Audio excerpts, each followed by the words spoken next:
Hi, my name is Paul Corio, and I'm the author of The Charge of the Devastators, a screenplay and forthcoming book which tells the true and largely untold story of the greatest naval carrier plane battle ever fought.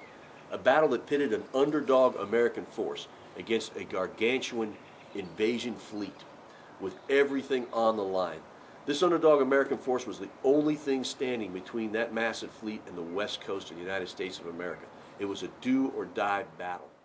For the purpose of writing a screenplay, I spent years researching this subject and traveling across the country attending reunions and commemorations and interviewing as many veterans as I could find to get first-hand accounts of what it was like to be aboard the American ships and planes that fought in this epic Battle of Midway. I wanted to tell the entire story of the battle while focusing on the crucial and mostly overlooked role played by the men flying the most vulnerable planes of all that day, the Devastator torpedo bombers. What's going through the minds of those young aviators as they take off, knowing they had to win, yet knowing their chances of survival were next to nothing?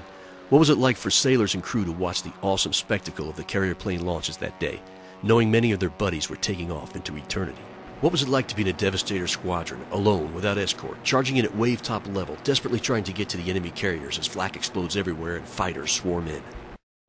The screenplay that resulted from my extensive research answers all these questions. Virtually 100% of the combat sequences are based on first-hand accounts of the men who were there. No Hollywood embellishments needed, for these astounding but true stories of heroism, courage, and sacrifice are the likes of which an army of writers could never come up with.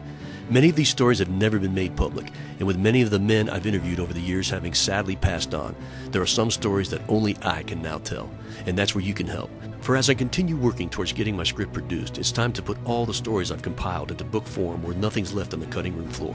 With your help, I can turn my script into a page-turner of a novel, and that can only help in eventually getting a movie produced. In this book, you'll learn all about Lieutenant Commander John Waldron of Torpedo 8, who, after losing an argument with his superiors over the proper course to take to find the enemy, was then left with an excruciating decision. He could stick with the air group on what he thought would be a flight to nowhere, or he could risk court-martial, break from the group, and lead his 15 Devastators on the course his Sioux Indian instincts would take him, knowing that if his hunch was right, his squadron would charge in alone against the greatest armada ever to sail, meaning almost certain death to himself and the 29 beloved boys he trained up.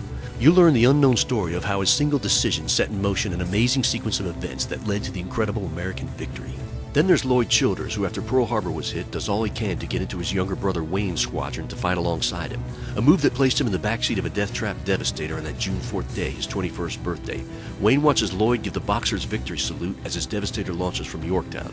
Wayne will either survive dive bomber and torpedo attacks on Yorktown as he anxiously awaits his brother's return, wondering if a man can be born and die on the same day. Lance Massey commanded Childers' squadron. Married to a Navy widow who'd already lost a husband to a pre-war plane crash, Massey had 2 young sons who'd made him promise he'd return safely home from war, as he'd always done in peacetime deployments.